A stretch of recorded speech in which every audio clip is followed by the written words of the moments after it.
Hola amigos, bienvenidos una vez más al canal, qué gusto que estén aquí. La clase de hoy es sobre el presente progresivo en inglés, así que comencemos. En esta lección aprenderemos a hacer oraciones afirmativas en presente progresivo, también conocido como presente continuo. Mira esta imagen. What's Jason doing? He is reading a book just now. Él está leyendo un libro justo ahora. Este es un ejemplo de oración afirmativa en presente progresivo.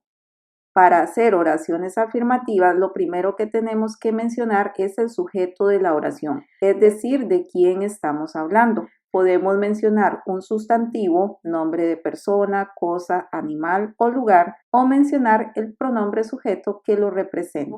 Luego necesitamos un verbo auxiliar, que es el verbo to be en presente. En este ejemplo estamos hablando de Jason, entonces la conjugación que le corresponde es is. Jason is, Jason está. Recordemos que el verbo to be tiene 3 conjugaciones en presente, am, is, are, y a cada sujeto le corresponde una conjugación. Por ejemplo, si los sujetos son Laura y Sara, la conjugación que le corresponde es are. Laura and Sara are. Laura y Sara están. Si el sujeto es Sofía, la conjugación que le corresponde es is. Sofía is, Sofía está. Y así sucesivamente con cada uno de los sujetos. Luego tenemos que mencionar el verbo, es decir, la acción. Necesitamos un verbo raíz, por ejemplo, el verbo read, que significa leer. En este tiempo verbal a los verbos les agregamos la terminación ing o ing. Así que read, leer, se convierte en reading, leyendo. He is reading, él está leyendo. El ing es el que le da la terminación de ando, endo al verbo a la hora de traducirlo al español. Laura and Sara are working. Laura y Sara están trabajando. Sofía is smiling. Sofía está sonriendo. Ahora veremos algunas reglas ortográficas para agregar ing a los verbos, ya que existen varias excepciones que debemos tomar en cuenta.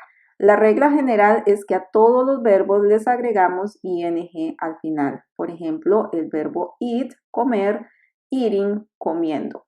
Cuando los verbos terminan en consonante más quitamos la letra e y agregamos ing. Por ejemplo, los verbos smile, sonreír, smiling, sonriendo. Practice, practicar, practicing, practicando.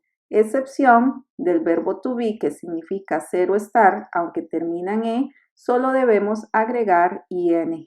Be, being. Los verbos de una sílaba que están formados por consonante, vocal, más consonante, por ejemplo, el verbo sit, en estos casos duplicamos la última consonante y agregamos ing. En este ejemplo, la última consonante es la letra T, por lo que sit se convierte en sitting. Hay una excepción a esta regla. Si los verbos terminan en Y, W o X, no debemos duplicar la última letra. Por ejemplo, los verbos play, fix, snow. Si el verbo termina en IE, como por ejemplo los verbos die, lie, cambiamos el IE por Y y agregamos ING.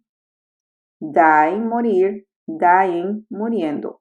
Lie, mentir, lying, mintiendo.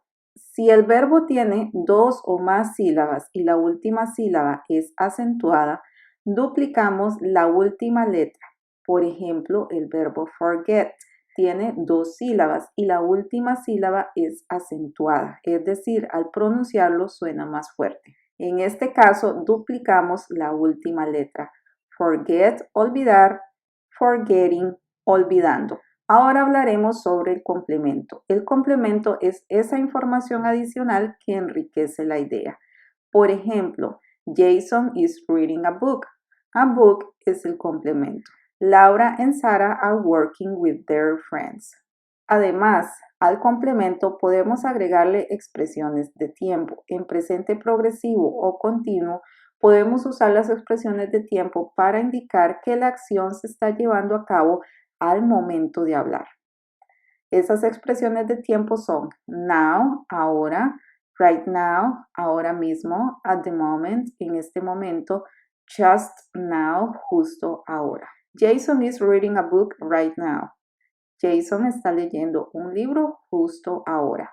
Laura and Sarah are working with their friends now. Laura y Sara están trabajando con sus amigos ahora. Sofía is smiling at the moment. Sofía está sonriendo en este momento.